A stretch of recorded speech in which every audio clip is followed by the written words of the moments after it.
Bonjour, c'est Claire-Lise.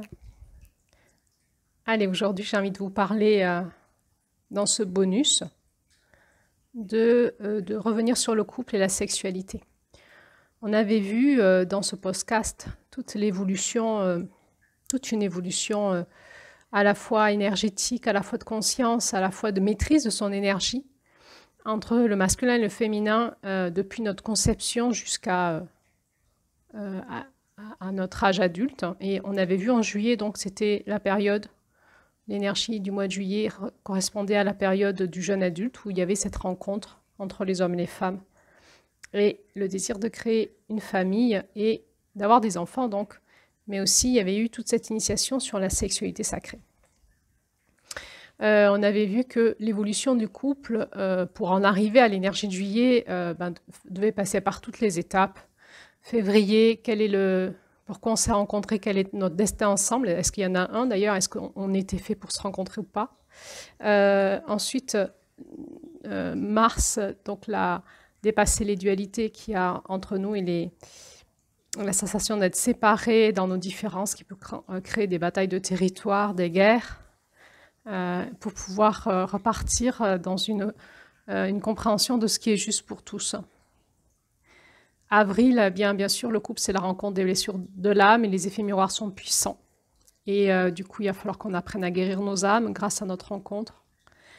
Mais c'est la rencontre des corps, de la sensualité. Et on avait vu que dans cet espace-là, la sexualité pouvait être délicieuse. La rencontre dans la sexualité, c'est aussi un espace privilégié où on peut rencontrer l'autre à l'intérieur de lui. Dans toutes ces dimensions et passer par les corps, la conscience des corps, le ressenti des corps, les perceptions des corps, le ralentissement, la perception de l'intériorité et rentrer dans la sexualité, dans cette conscience-là, pouvait être faire des rencontres sexuelles tout à fait épanouissantes et donc c'était cette lune de mai était ce retour vers le féminin qui permettait de se reconnecter entre nous, à l'intérieur de nous.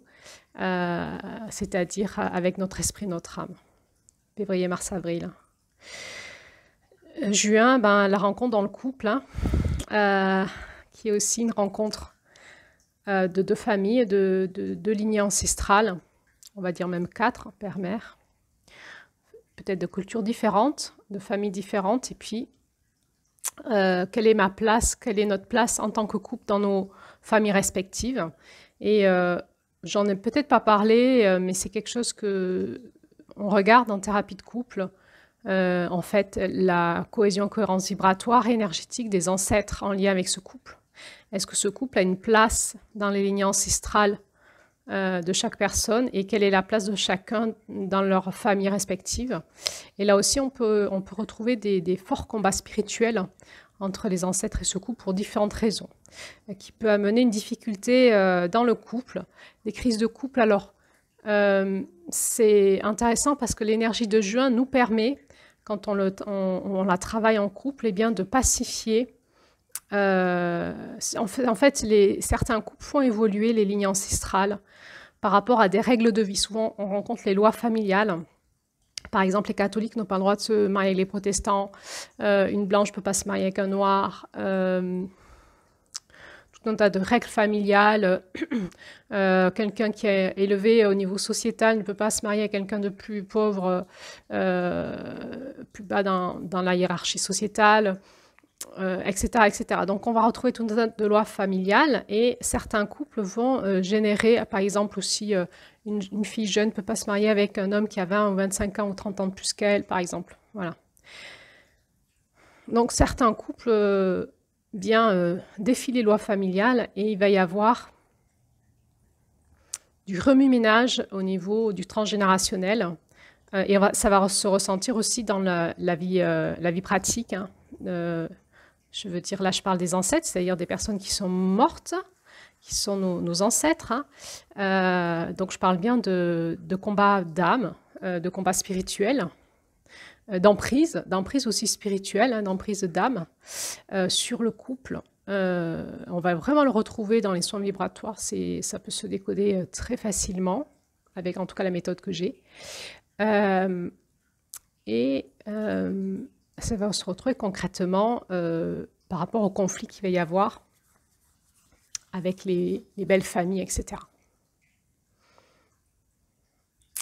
Et là, le couple, il va passer une épreuve initiatique. En juin, il faut qu'on dépasse le coyote intérieur, parce que ça peut tirer entre nous par loyauté familiale, et ça peut déchirer notre couple. Ou au contraire, ça va fédérer le couple et déchirer les loyautés familiales.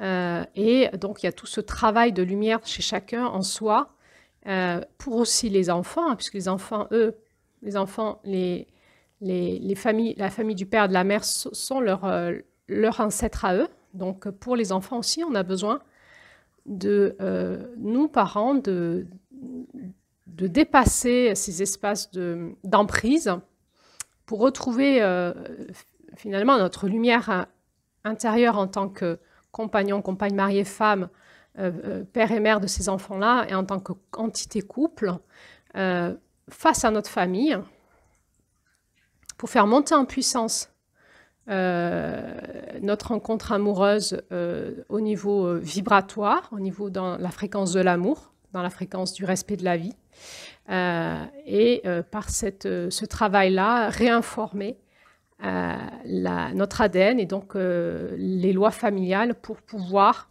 permettre à nos enfants de continuer à s'épanouir dans cette lignée familiale. C'est un gros morceau, ça. C'est un gros morceau. Ça nécessite que le couple soit très ancré sur leur base, hein, pourquoi ils se sont rencontrés sur leur février. Hein. Dépasser les étapes initiatiques du couple, mars, qui va être les combats de territoire, avril, les blessures d'âme qu'on peut avoir ou qu'on peut se faire, on peut se casser l'un l'autre par des comportements qu'on a l'un avec l'autre qui seraient vraiment pas respectueux. Il faut qu'on puisse se rencontrer, mais dans ce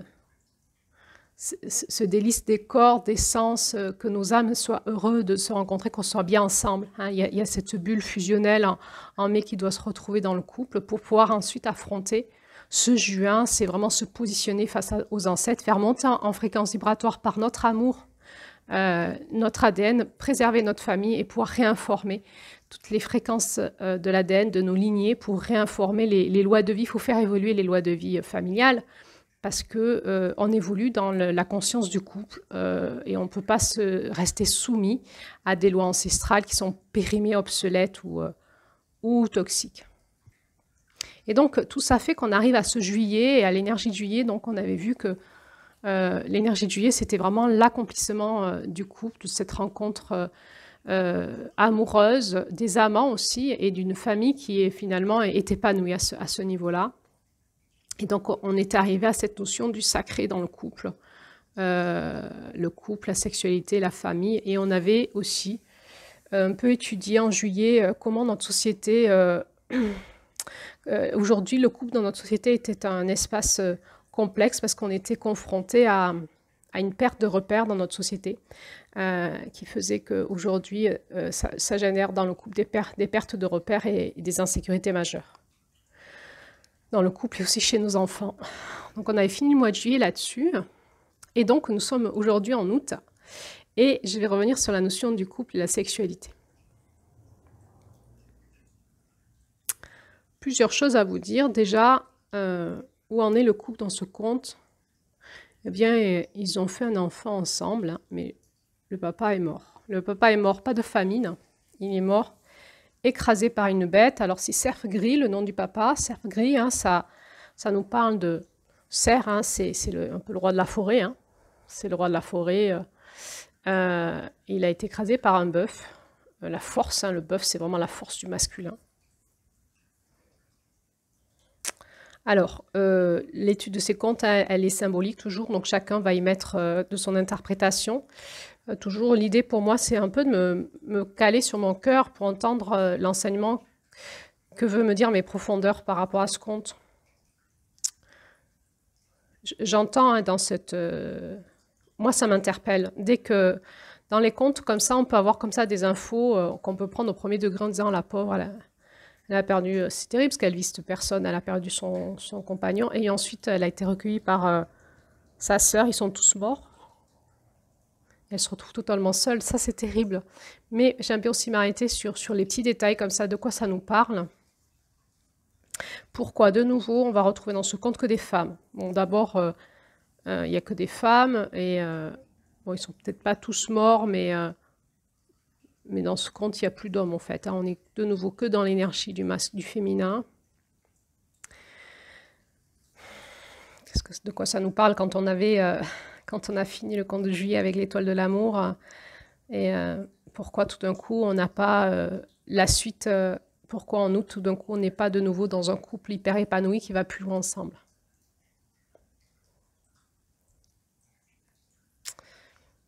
On sent hein, que l'homme est mort par excès de masculin. Enfin, en tout cas, moi je sens comme ça, hein, ce bœuf qui vient l'écraser. Bon, c'est un accident, on peut le regarder sur le premier degré, on peut le regarder dans le côté symbolique. On sent la force du masculin qui l'écrase. Hein. Cet homme qui est pas mort de famine hein, et qui a eu assez d'énergie pour faire un enfant.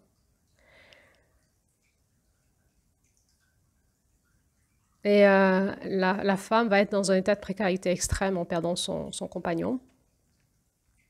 Et l'enfant aussi, du coup. De quoi ça nous parle dans notre couple, dans la notion de couple et sexualité? Il peut y avoir des moments dans nos couples. Je parle là des couples hétérosexuels. Dans la rencontre de la différence, de l'altérité, du masculin et du féminin, de l'homme et de la femme. Il peut y avoir des moments où les femmes, en fait, se sentent seules. Et se sentent en précarité par l'absence de leur homme. Alors, peut-être un veuvage, c'est compliqué, peut-être un divorce, peut-être un homme absent, qui a peut-être une maîtresse ou qui s'est donné à fond dans son travail, qui s'est donné à fond dans un sport. Et la femme va devoir trouver les ressources en elle et avec les autres femmes pour pouvoir survivre à ça. Et elle va se retrouver dans un espace de précarité.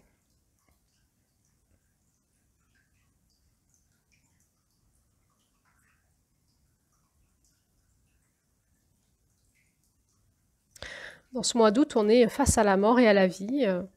Ça va nous remettre dans notre couple la notion qu'il y a des moments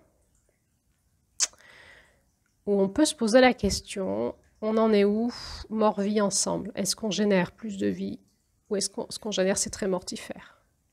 C'est les périodes bilan. Les périodes bilan où on se pose et on en parle. Est-ce que notre couple est générateur de vie? Pour moi, pour toi, pour nos enfants, pour notre famille, peut-être pour la société? Ou est-ce qu'il est générateur de mort? Ça me détruit, ça te détruit. Ça détruit nos enfants. Ça détruit finalement notre lignée familiale, puisque ce qu'on envoie comme information, c'est pas très agréable par nos gènes, hein, par l'épigénétique. Je parle par l'épigénétique quand je parle des gènes. On réinforme nos gènes en permanence parce qu'on vit nos émotions et notre expérience et notre sagesse de vie. Et si on vit des choses pas sympathiques, on réinforme nos gènes de choses pas sympathiques en fait. Moi, ça m'évoque toujours, j'ai toujours une vision du couple, cette vision de juillet, en fait, qui est la vision de la rencontre cosmique et qu'on a peut-être quelque chose à faire ensemble pour impacter fort le monde par l'amour qu'on va créer ensemble et ce challenge de retrouver l'amour entre nous, qu'il soit sexuel, sensuel, j'allais dire amical. Hein. On voit dans le conte de juillet qu'elle est aussi sa meilleure amie hein, à son mari. Amical, qu'elle soit aussi parentale. Dans le couple, il y a énormément de challenges. J'en ai parlé, hein, février, mars, avril, mai, juin. Pour arriver à juillet, ce sont les étapes, ce qu'on appelle les étapes initiatiques du couple. Ça crée des crises de couple. Mais à un moment, en fait, de ne pas perdre de vue que le couple est là pour créer de la richesse, pour créer de la vie, de l'amour, de la joie, de l'entente, de l'alliance.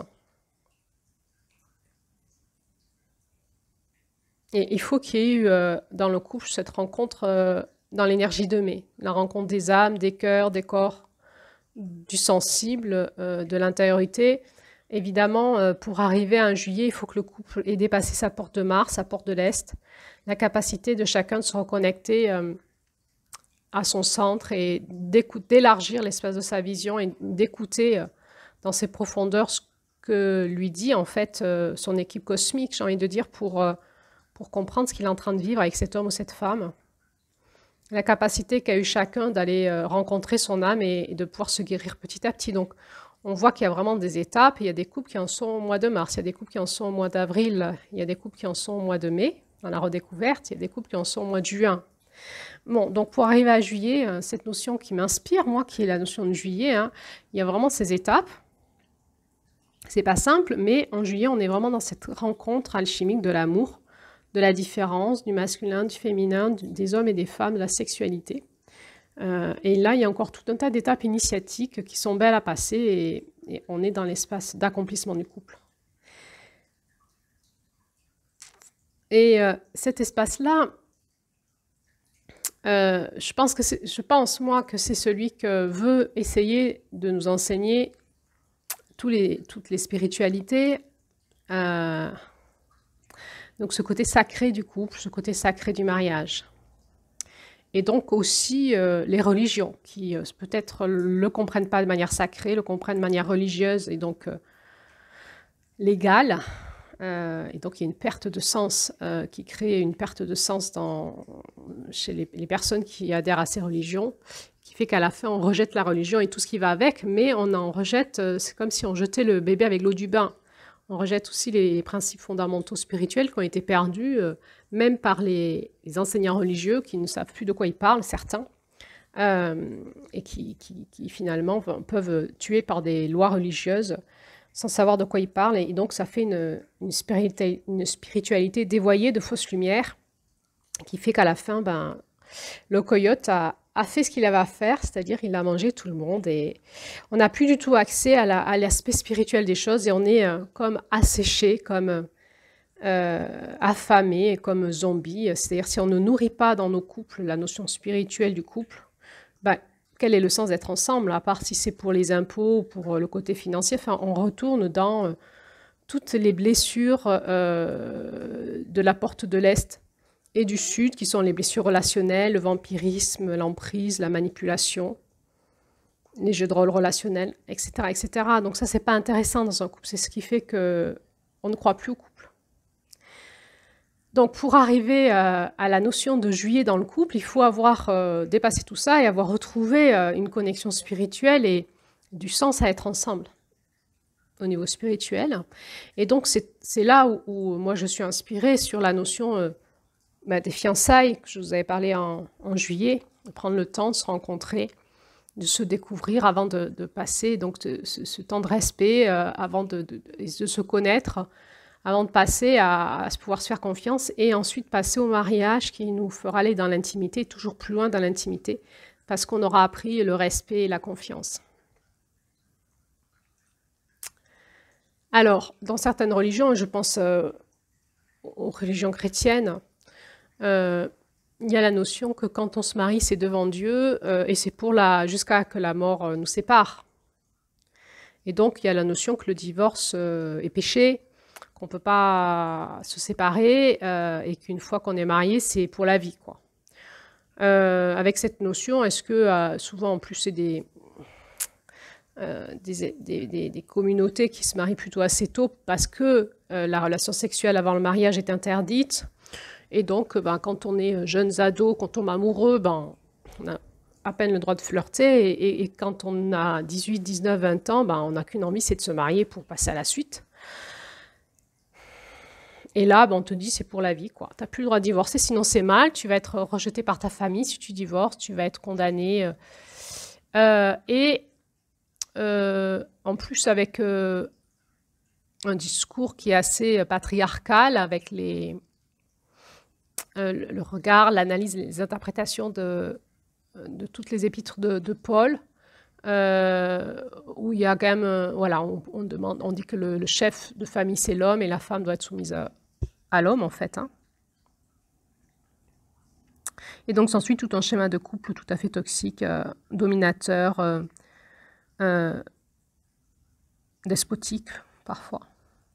Tout ça à la gloire de Dieu, bien sûr. C'est ce que Dieu veut. Et il y a donc un piège dans ces religions, un piège entre autres pour la femme, dans des religions patriarcales comme ça. Alors, si je reviens à ce mois d'août et cette dynamique, ce regard spirituel sur le couple, je trouve intéressant la notion que dans cette roue chamanique, Août nous propose, c'est si ça ne va pas, si c'est trop mortifère, vous pouvez mettre à mort. Dans tous les engagements, je trouve que c'est important qu'il y ait cette clause de séparation possible, que ce soit dans le mariage, que ce soit dans des engagements dans des entreprises, si ça ne va pas, comment je peux démissionner ou être licencié, en fait, ou je peux licencier quelqu'un, que ce soit dans tout ce qui est les domaines d'association, tout ce qui est les alliances, en fait. Il faut qu'on puisse parler tout de suite, quand on se met ensemble, de comment on fait si ça ne va pas pour se séparer, qu'on aille checker tout ce qui pourrait faire que ça irait pas ensemble. Pourquoi c'est intéressant? Parce que cette notion, cette tension que nous met l'idée qu'on doit aller vers la vie, vers l'amour, et que si c'est mortifère, on se sépare, ça nous met une tension. C'est-à-dire c'est jamais acquis. À partir du moment où vous êtes marié, où on vous dit tu n'as plus le droit de divorcer, il y a quelque chose qui est acquis et on s'assoit dans une espèce de pantoufle là et l'autre devient, ou le couple devient une routine et l'autre devient presque un objet qui est à moi, c'est mon mari, c'est ma femme, c'est mon bien. Non, en fait, jamais. En fait, c'est jamais acquis et à tout moment, si c'est mortifère, je peux mettre à mort et partir. Et ça, pour moi, c'est très sain au niveau spirituel. C'est-à-dire, on se marie jusqu'à ce que la mort nous sépare. Moi, je l'entends. On se marie jusqu'à que la mort nous sépare. Ça peut être la mort physique quand on aura 120 ans, l'un et l'autre. Et on se retrouvera dans le soleil pour créer l'étoile de l'amour ensemble. Ou alors, dans 2 ans, si vraiment notre couple est déjà en état de mort.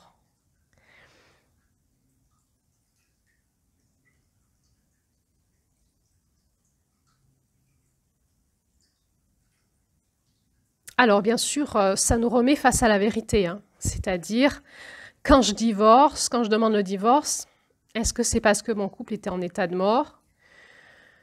Ou est-ce parce que je suis en train de fuir le passage initiatique que me propose mon couple, qui est une confrontation à mes blessures d'âme, à mon ego, à plein de choses qui fait qu'il est peut-être plus facile pour moi de fuir. Évidemment, la base du couple, je ne vous apprends rien, c'est la communication, c'est janvier. Je vous ai parlé de février pour le côté conscience, mais tout se base sur janvier, la communication de nos différences, comment on se rencontre, comment nos 2 mondes se rencontrent, comment on fait pour communiquer. Janvier. Hein? Le couple, on peut regarder vraiment le couple janvier, février, mars, avril, mai, juin, juillet, août. Est-ce qu'on est à la fin de quelque chose? Est-ce que le masculin est allé trop loin et le féminin n'a pas pu communiquer avec ce masculin et la vie n'a pas pris et on en est où ensemble? Voilà. Est-ce qu'on continue? Est-ce que c'est juste un avertissement qui dit ok, là il faut lâcher l'ego et s'ouvrir au féminin, sinon on ne va pas y arriver. L'homme et la femme, hein, j'entends, pas que l'homme, la femme doit s'ouvrir aussi à son féminin. Ou est-ce que c'est déjà mort et donc c'est mort, quoi. C'est mort. Le couple est fini, quoi. Je ne peux plus être en couple avec cette femme ou cet homme parce que c'est mort, en fait. Voilà, ça c'était une première partie que dont je voulais vous parler.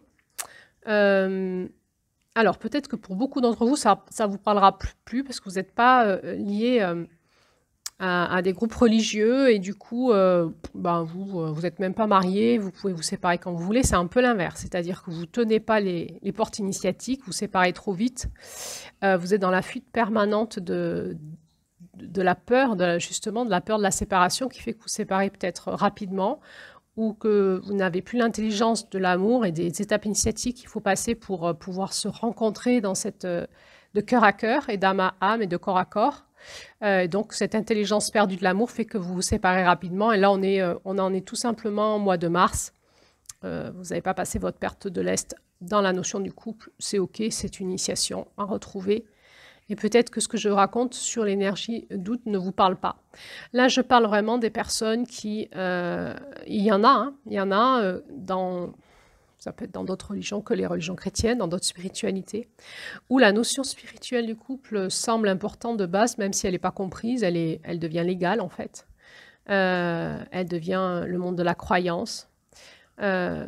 Et où il y a une forme vraiment d'emprise religieuse et de loi familiale sur la notion du couple. On n'a pas le droit de se séparer. Il y en a, ça existe dans notre société en France. Et c'était là-dessus que j'avais envie de revenir. Moi, j'ai vraiment envie de restaurer, en fait, dans ma conscience personnelle, l'idée du sacré du mariage, l'idée du sacré du couple. Mais dans une compréhension, j'ai envie de dire, beaucoup plus profonde que nous proposent les religions. Pour moi, le mariage, le couple peut être un sacrement, le mariage est un sacrement, mais qui nous demande, qui fait que si je me marie avec toi, c'est que j'accepte de passer les étapes initiatiques spirituelles que va me proposer notre couple, mais que je le fais en mon âme et conscience. Évidemment, quand j'avais 20 ans, c'est compliqué, que j'ai pas eu le droit d'avoir des relations sexuelles avant, et je ne parle pas là-dessus. Je suis pas en train de parler là-dessus. Je dis pas c'est bien, c'est mal. C'est pas mon propos dans cet audio de parler des relations sexuelles avant ou pas le mariage, mais simplement d'observer qu'à 20 ans, quand on n'a pas le droit d'avoir des relations sexuelles avant le mariage, c'est normal de se marier vite.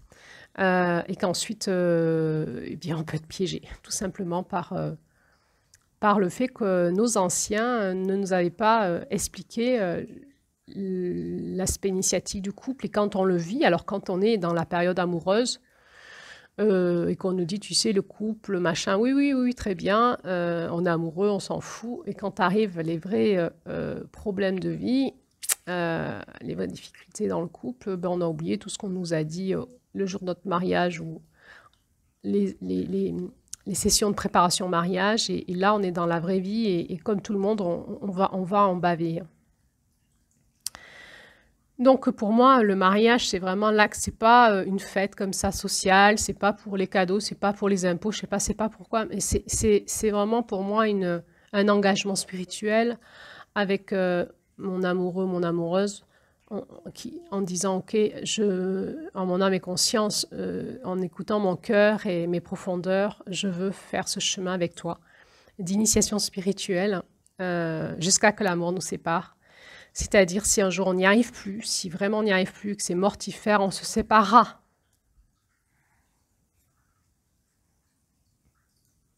Devant Dieu, devant les hommes, en disant, on n'est plus en couple parce qu'on n'a pas réussi. On n'a pas réussi l'initiation spirituelle du couple. Et on se sépare, pourquoi? Parce qu'on choisit la vie. Je choisis la vie et on voit que cette énergie d'août nous propose vraiment de rechoisir la vie et l'amour, la reconnexion à notre éternelle flamme d'amour en nous et de sortir des liens de loyauté à ce qui est mort, de sortir du monde des morts vivants. Je ne peux pas être en couple si je suis morte vivante avec un mort vivant. À un moment, c'est plus possible. Je rechoisis la vie et je rechoisis ce que me dit mon cœur, en fait, et ce que me dit le divin à travers mon cœur. Quoi qu'en pensent les hommes et ma famille et mes références spirituelles.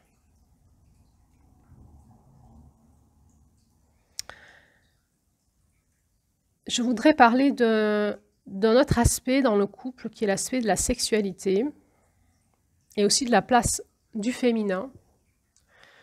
Je ne parlerai pas ici de la place de la femme, c'est complexe. On a vu en juillet, la place de la femme a beaucoup évolué dans notre société depuis les années 1960. Et il y a eu tout ce mouvement des féministes avec les revendications des égalités. On a vu ça en long, en large et en travers en juillet. Je ne vais pas y revenir dessus. J'ai parlé pendant ce mois d'août de la notion de féminité. Je vous propose de vous référer à cet audio si vous voulez avoir l'aspect du féminin de la femme en lien avec l'énergie du mois d'août. Ici, je vais plutôt parler de la place du féminin chez les hommes et chez les femmes dans le couple, en fait, et dans la sexualité. Il y a des périodes dans notre sexualité en couple et notre lien ensemble, hein, pas que sexuel, mais voilà, dans notre couple, hein, notre relation de couple, où nous sommes appelés à revenir à l'espace du féminin. Donc ça, c'est en principe, quand on est dans un éveil, dans un couple qui démarre et qui se rencontre, et il y a beaucoup de masculin, hein, il y a beaucoup d'élan, de désir, d'hormones, et puis on est appelé à un moment de revenir dans notre féminin, mais retour au cœur, retour au sens, retour au corps, ralentissement. Et en principe, à ce moment-là, la sexualité doit changer, déjà, versus mai. On a une sexualité beaucoup plus sensuelle, beaucoup plus langoureuse, beaucoup plus profonde et connectée aux âmes et au cœur. Par la sexualité, en mai, on doit être capable de faire monter dans la rencontre sexuelle notre vibration énergétique et vibratoire et de rentrer dans des espaces de transe cosmique à deux.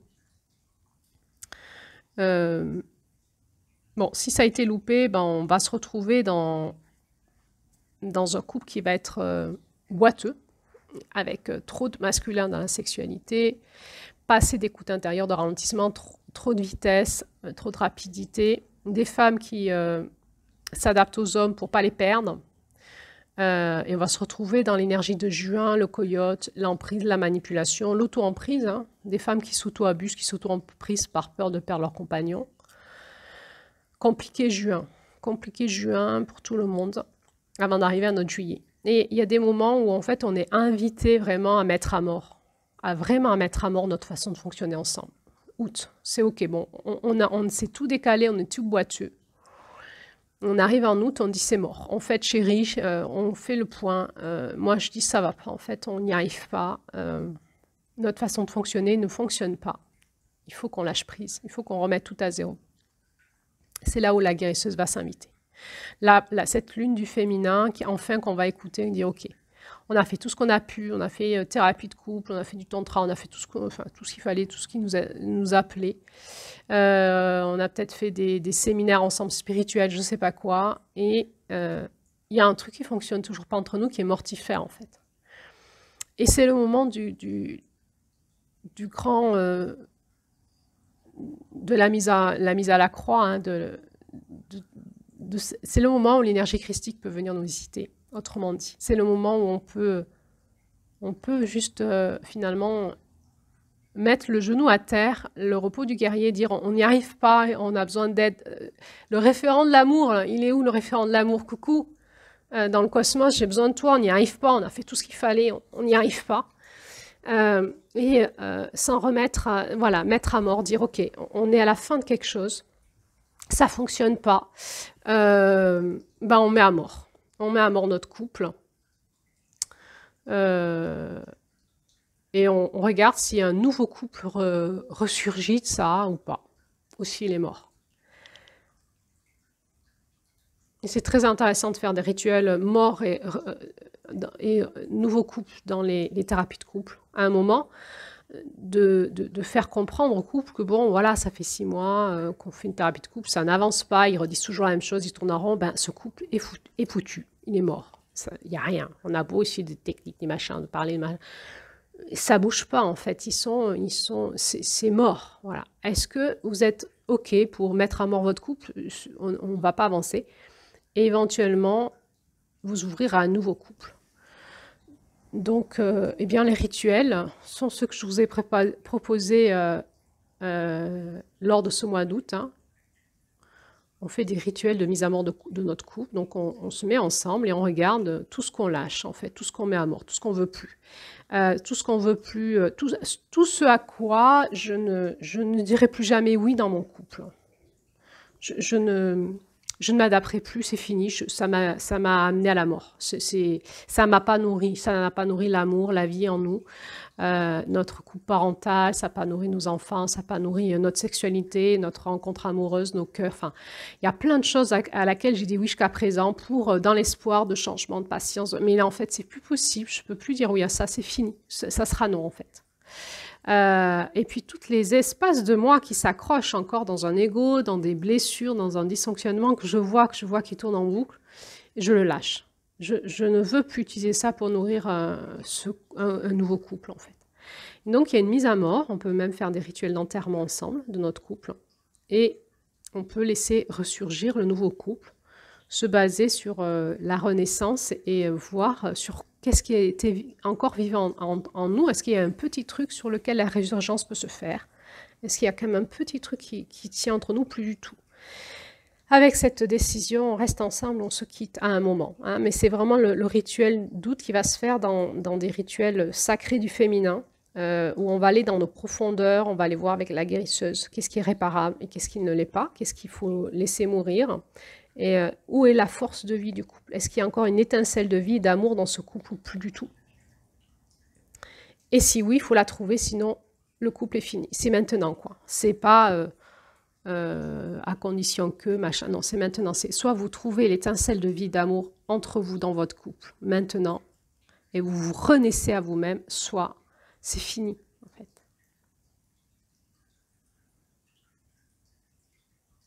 Je pense que c'est une bonne chose à un moment d'oser se dire que c'est peut-être mort entre nous. Arrêtez de s'accrocher. Et si c'est mort, ben laissez mourir. Est-ce qu'il y a une petite place de résurgence? Et sinon, ben non, alors on va célébrer notre séparation. On va faire le rituel de deuil. Hein, on va célébrer par les pleurs, peut-être par les pleurs, par des rituels d'enterrement, et on va se séparer. Et là, c'est aussi intéressant, quand on est thérapeute de couple, de proposer des rituels d'enterrement de couple. Pour qu'il y ait ce chagrin qui puisse s'exprimer et que la séparation puisse se faire. Voilà, ça c'était mon petit regard sur le couple, et je finirai cet audio sur la sexualité. Il y a des moments dans notre couple ensemble où dans la sexualité c'est pareil, hein, ça va plus. Ça ne nourrit plus ni nos corps, ni notre âme. Ça nourrit que notre ego, que les besoins, hein, le vampirisme, besoin, envie, désir, et se dire si je le fais pas, il va aller voir ailleurs, ou se sentir rejeté si l'autre veut pas, etc. Tous ces trucs-là qui mettent en tension, qui fait qu'on finit par plus rien faire ensemble.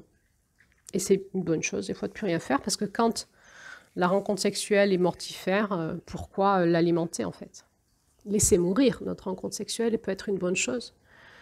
Peut-être qu'il est temps que le féminin s'invite dans notre sexualité.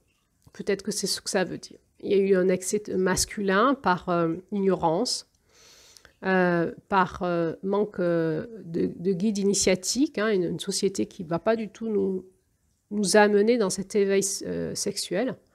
Et donc on n'a pas pu trouver, on n'a pas trouvé les bonnes personnes, on ne savait pas, et on n'a pas pu évoluer dans le bon sens au niveau sexuel.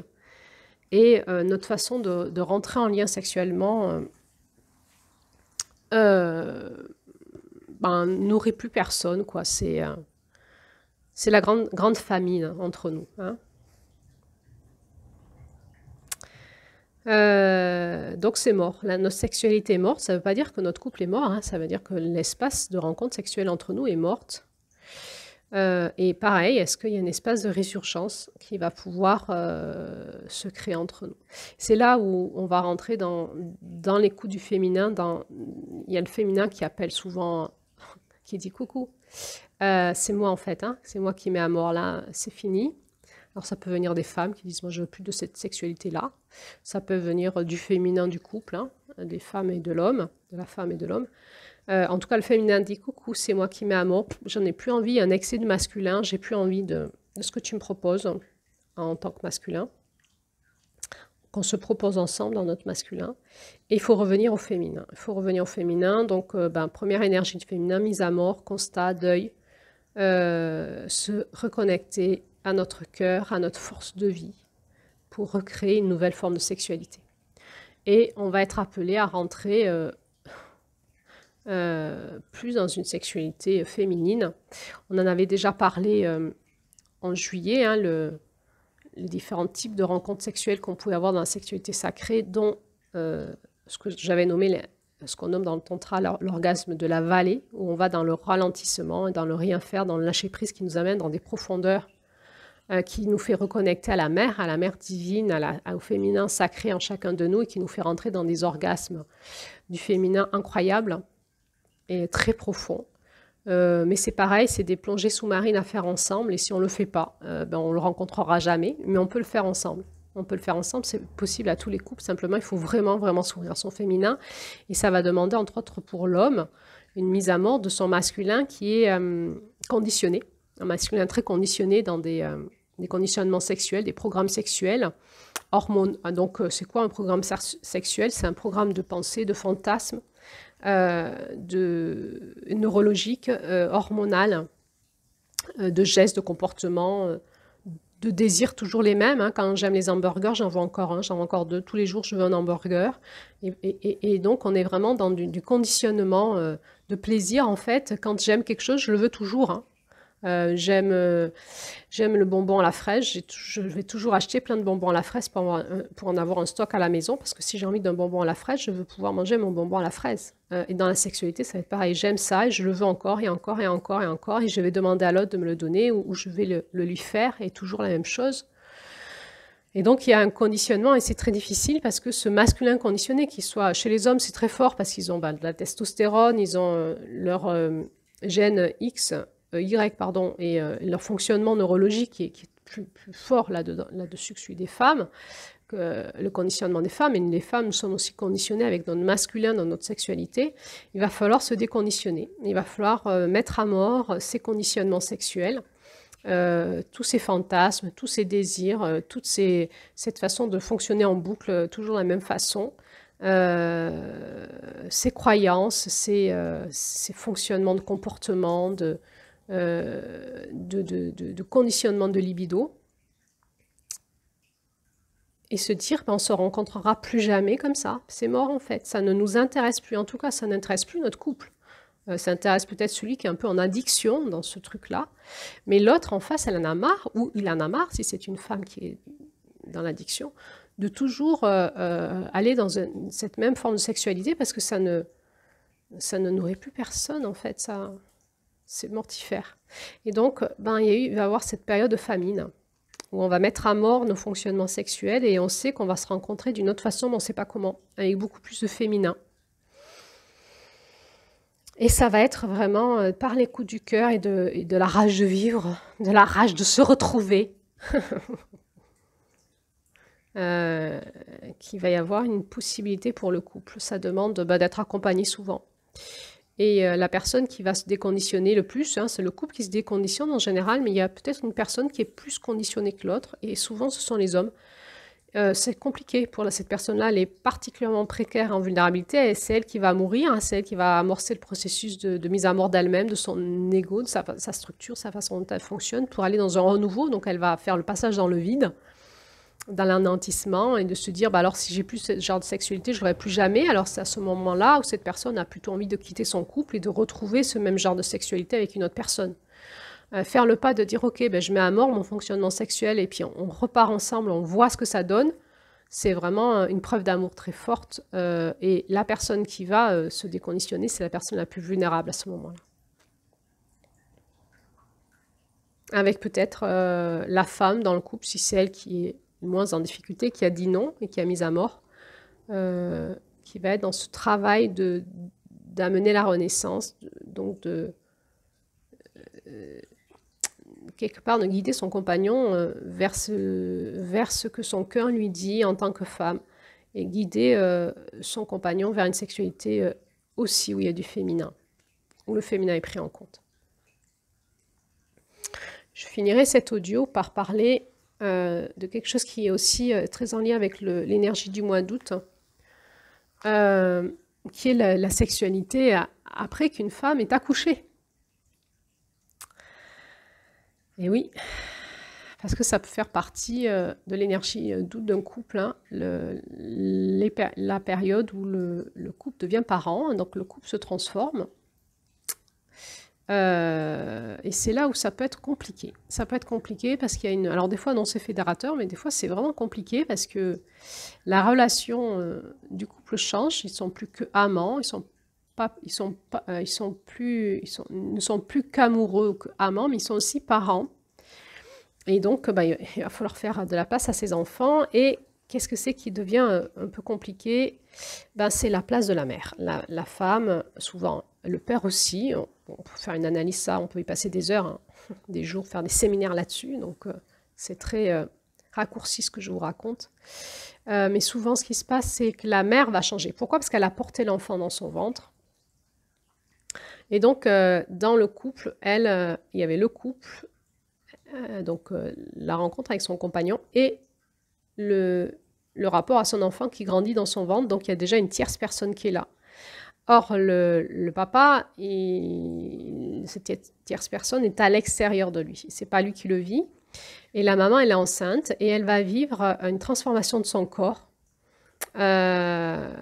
qui peut, suivant le cas, être très jouissif pour elle ou pas du tout. Et la période de la grossesse, pour certaines femmes, c'est un plein épanouissement. Et elles sont moins sexuelles.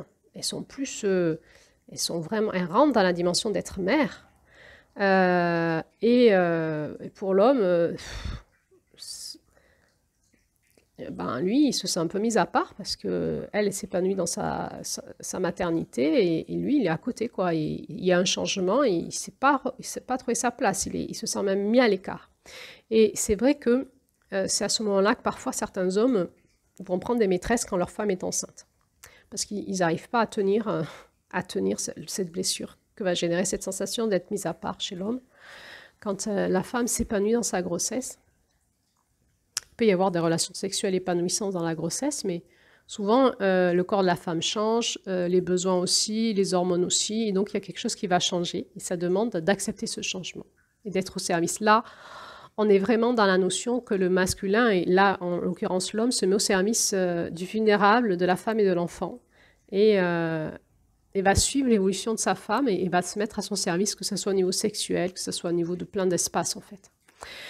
Elle, la femme, elle vit un bouleversement énorme au niveau hormonal, au niveau corporel, donc il y a son schéma corporel qui va bouger, il va y avoir toute sa psyché qui va se mettre à bouger, les hormones qui vont la dominer, plus ou moins une grossesse qui se passe bien, peut-être qu'elle n'accepte pas sa grossesse, ou en tout cas qu'elle n'accepte pas les transformations que ça fait, et qu'elle va avoir un schéma corporel compliqué, qu'elle va ne plus trop aimer se mettre, que son homme la regarde nue. Donc il y a plein de choses, il y a les prises de poids, les vergetures, les jambes qui gonflent, les varices, les cheveux qui changent, le teint de la peau qui change, les grains de la peau qui changent. Ça peut faire varier notre pilosité. C'est une transformation majeure. Il faut bien comprendre que pour certains hommes, ils s'en fichent un peu, d'autres non. D'autres, c'est pour ça qu'on peut voir ailleurs, hein, ils sont un peu perturbés par les transformations physiques de leurs femmes. Et que la femme, si elle le vit mal, elle s'en fiche pas du tout. Et donc, elle va avoir tendance aussi à rejeter son homme pour pas être vue, en fait, dans ce qu'elle refuse elle-même et qu'elle comprend pas que son compagnon pourrait accepter. Et puis, donc, il va y avoir cette naissance qui va être un bouleversement total dans le corps de la femme, avec peut-être des traumatismes. Certaines femmes vont vivre leur accouchement comme un vrai état de choc, physique, émotionnel, psychologique. Même si à la fin le bébé va bien, etc. Mais l'accouchement lui-même est un cataclysme chez la femme. Va être un cataclysme, on l'a vu dans l'audio sur la féminité, va être un cataclysme aussi dans sa spiritualité. Et tout d'un coup, ce bébé qui est là fait que la femme n'est plus la même. Hein. Elle est mère. Et la mère, elle n'a que de priorité son enfant, en principe. Parce que c'est l'instinct de survie. C'est le vulnérable. Elle a porté pendant 9 mois. Et là, maintenant qu'il est là et qu'il est très vulnérable, elle va continuer à le porter, en fait. Elle va continuer à alimenter cette bulle fusionnelle avec son enfant. ça va plus ou moins bien se passer pour elle. Peut-être que la maman, elle va faire une dépression postpartum, peut-être qu'elle va faire un baby blues, et que tout ça, ben, elle va pas trop le montrer. Peut-être qu'elle va faire rapidement un burn-out parental. Peut-être qu'elle va se dévaloriser parce qu'elle se sent pas aimer son enfant. Et on avait parlé de l'amour maternel dans un audio en juillet.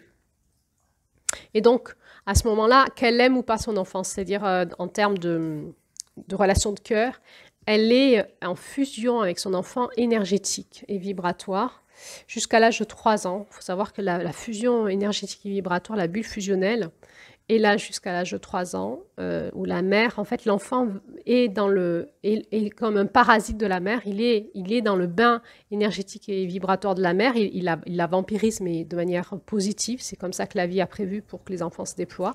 Il est protégé par la matrice de la mère, vibratoire énergétique, par la psyché de la mère, par la présence de la mère, par l'instinct maternel, jusqu'à 3 ans. Et c'est là, à 3 ans, où il va se tourner vers les papas, et c'est souvent là où les papas trouvent que ça commence à être intéressant avec leur enfant, après 3 ans.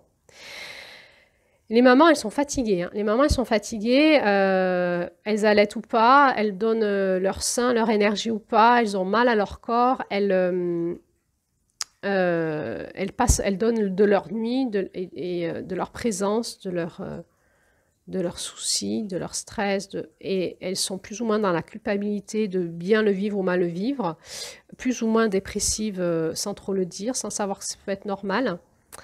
Et puis il y a le corps qui a changé, ce corps qui est complètement distendu, il y a eu peut-être des épisiotomies, peut-être des pertes d'urine, enfin voilà, il faut faire la rééducation périnéale, aller voir le kiné, enfin les seins qui bougent, les vergetures, enfin peut-être qu'on a pris du poids, on se sent moche, on est fatigué, on se regarde dans la glace, on est cerné, on est grise. Et bébé est toujours là à demander la présence de la mère. Et je vous dis, à ce moment-là, le père, elle en a plus rien à foutre, la mère. Messieurs, je suis désolée. C'est trop lui demander que de dire coucou, moi je suis là aussi chérie, et moi, et moi, et moi. Non. Et à ce moment-là, les mères, elles disent j'ai un nouvel enfant. En fait, il y a mon enfant qui me demande tout le temps de la présence et mon compagnon qui fait comme un gosse, qui réclame ma présence, qui veut mes bras, qui veut mon sein, qui veut mon corps. J'en peux plus. Et c'est là où la femme devient mère, elle a l'impression que l'homme peut devenir un enfant. Si l'homme ne grandit pas, si l'homme ne s'ouvre pas au service, sa présence d'homme va être je suis là en tant que père, et en tant que ton mari, ton compagnon, dans ma présence d'homme au service du féminin. Et pas dans la demande vampirisante de et moi, et moi, et moi aussi. Il n'y a pas que ton bébé, il y a aussi moi. Non, pour l'instant, en fait, il y a un grand bouleversement chez la femme. Il y a un grand bouleversement dans le couple, dans la famille, et l'homme a bien une place qui est de lui aussi vivre le bouleversement de sa place, de ne pas vouloir comme avant, et de devenir avec sa femme un nouvel homme qui va être la fonction du père avec ce bébé, avec cet enfant, et du mari-père avec sa femme qui, elle, est une femme-mère. Et dans sa présence, et c'est là où l'homme doit s'ouvrir au féminin, au vulnérable, au sensible et être au service de sa femme et son enfant pour mieux se retrouver derrière. C'est un nouveau couple qui démarre. Et c'est quoi être au service? Eh bien, les hommes aujourd'hui le comprennent un peu plus, s'occuper de l'enfant. Alors, souvent, comment la mère le dit, il y a des mères qui ne veulent pas qu'on s'occupe de leur bébé. C'est compliqué. C'est très instinctif, hormonal, viscéral, quasi animal, l'instinct maternel. Donc, on s'adapte à chaque mère comme elle est. Mais ça peut soulager la maman, qu'on aille changer les couches, qu'on aille donner un biberon, qu'on aille préparer la purée, etc. etc. Faut en parler, encore une fois, il faut communiquer dans le couple. Comment c'est pour toi, ma chérie, pour que je sois à ton service? Comment puis-je te servir? Voilà une fonction très chevaleresque d'un homme. C'est l'étape doute, hein. C'est pas tout l'homme qui doit être comme ça tout le temps. C'est l'énergie de doute qui propose ça. Et oui, on va mettre de côté peut-être l'énergie de juillet un temps, l'initiation sexuelle et tout ça, on verra quand il ira mieux. Là, c'est pas le moment en fait. Alors, ça veut dire quoi? C'est pas le moment. Ça veut dire que de toute façon, pendant un mois, il n'est pas il n'est pas préconisé qu'une femme ait des relations sexuelles. Elle a eu une épisiotomie, elle a plein de choses qui se passent dans son périnée. D'abord qui font, ça fait mal, elle souffre, ensuite ça a été traumatisé. Ensuite, c'est en involution, hein, cette énergie noire du féminin est en train de faire des rétractions tendineuses, etc., pour que tout se remette en place. Donc, il y a de la rééducation. Ce n'est pas un espace où la femme a envie d'être titille à ce moment-là. En plus, elle est fatiguée. Hormonalement, elle a des changements de libido. Elle est peut-être même en dépression post-partum ou baby blues, qu'elle n'a peut-être pas forcément dit par peur d'être rejetée, etc. Donc, ça ne veut pas dire qu'on n'a pas de rapprochement dans le couple, ça veut dire juste que la sexualité n'est plus la même, il n'y aura pas de pénétration, il y aura peut-être beaucoup plus de tendresse, beaucoup plus de lâcher prise, de proposer à sa femme de lâcher prise dans ses bras et de s'endormir dans nos bras. C'est très frustrant pour un homme qui a une montée de libido, que sa femme vient contre lui après le premier mois de grossesse ou les 6 premiers mois et il se met en action pour commencer à préparer un festin sexuel et elle s'endort. Elle s'endort dans ses bras, elle est épuisée, hein, la femme, elle est épuisée, complètement épuisée. Mais c'est ça la sexualité.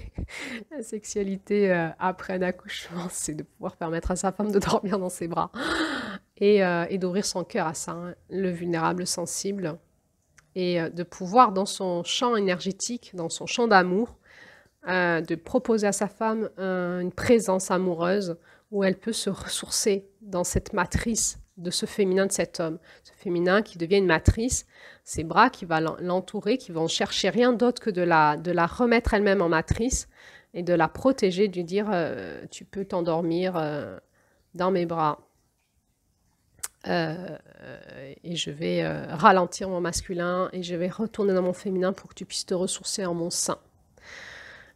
C'est magique, hein, la femme petit à petit, il faut du temps, de la patience, mais si la rencontre avec l'homme n'est pas cassée, et s'il n'y a pas de demande de l'homme de retourner comme avant, petit à petit, il y a une nouvelle façon de rencontre qui va se faire ensemble et ça va évoluer, l'enfant va faire ses nuits, il va avoir les sevrages de sein, enfin les hormones se remettent en place, enfin, petit à petit, et c'est long, on sait hein, c'est les 8 premiers mois qui sont vraiment très... les 8-9 premiers mois qui sont vraiment où il y a des bouleversements chez l'enfant, chez les parents de partout, donc on sait que il faut à peu près attendre un an, quoi. Un an où il va y avoir des bouleversements. S'il n'y a pas de nouveau bébé, eh bien, parce que des fois le deuxième bébé va arriver rapidement derrière. Et donc il y a un vrai bouleversement de rencontre entre les hommes et les femmes. On n'est pas que amants, on est aussi parents, ou aussi et le bébé, est-ce qu'il est dans la chambre parentale, donc c'est compliqué de faire l'amour avec un bébé dans la chambre, c'est pas pareil, etc., etc. Donc, simplement, le secret, c'est quoi pour les hommes? Branchez-vous votre cœur. Qu'est-ce que vous dit l'amour en vous? Qu'est-ce que vous dit cette femme? Apprenez à communiquer avec elle, à la rencontrer, c'est-à-dire développer votre féminin pour communiquer avec elle d'une façon féminine parce qu'elle n'est plus en état de s'adapter à vous, là. Elle a besoin que ce soit vous qui s'adaptez à elle. Donc, c'est une merveilleuse opportunité pour l'homme de se reconnecter à son féminin, de s'ouvrir à cette énergie d'août, de mettre à mort les anciens fonctionnements, d'accepter le deuil de l'ancien couple et d'aller dans ce renouveau de couple où il y a un bébé. Et donc, tout change. Mais ça ne veut pas dire que le couple est fini, ça veut simplement dire qu'on est dans une étape initiatique ensemble. Il faut aller beaucoup plus dans le féminin à ce moment-là pour soutenir la mère à l'enfant et soutenir le couple, parce que le couple est en évolution et il y a besoin d'une remise en matrice, d'une sécurité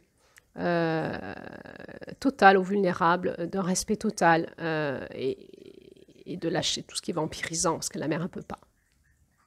Il va y avoir aussi les hormones font que le caractère de la femme change, hein, elle peut être pénible, cette femme. Il faut être patient à ce moment-là. C'est une transition, hein. Il ne faut pas se dire qu'elle devient comme ça. Ça demande vraiment à l'homme des mises à mort et en deuil de ce qu'il était, de ce qu'il connaissait avant et de s'ouvrir à un renouveau, une renaissance. Et si l'homme sait le faire, il y a vraiment quelque chose qui va se passer dans le couple qui va être extraordinaire pour la suite du chemin et aussi pour la famille. Le couple parental, le couple amoureux, le couple sexuel, tout va évoluer, ça va être super beau en fait. Et c'est grâce à ça que les étapes initiatives sexuelles peuvent se faire. C'est grâce à l'ouverture de la dimension féminine chez un homme, ou dans le couple, entre nous, où tout d'un coup, une réalité amoureuse de rencontre aussi de corps, d'âme, d'esprit et de transcosmique peut se mettre entre nous et qui va vraiment être fédérateur pour le couple. Et quelque chose qu'on avait l'impression qui séparait, une mise à mort qui séparait, était en fait une période de résurgence, de renouveau, de renaissance ensemble, et c'était juste une étape initiatique dans notre couple. Et l'erreur, ce serait à ce moment-là de partir, de dire je vais voir ailleurs ou j'arrête ce couple, comme souvent ça se fait, parce qu'il n'y a pas assez d'accompagnement, il y a de la méconnaissance, il n'y a pas assez d'intelligence, d'enseignement sur tout ça. Voilà. Voilà ce que j'avais envie de vous dire aujourd'hui sur le couple. La sexualité, eh bien, j'espère que ça vous a plu, j'espère que vous avez appris plein de choses. Si c'est le cas, toujours pareil, soutenez ce podcast. Mais si ça vous plaît, mettez le pouce, informez que ça vous a plu. Et puis partagez cette information à des personnes qui pourraient être intéressées par ça. Et puis, moi, je vous dis à bientôt pour la suite. La route tourne et on se rapproche tout doucement de notre porte de septembre, de notre porte du féminin sacré. Alors, on se prépare ensemble. On se prépare parce que on sait que le féminin, il faut se préparer pour le rencontrer. On continue à se préparer ensemble. À bientôt!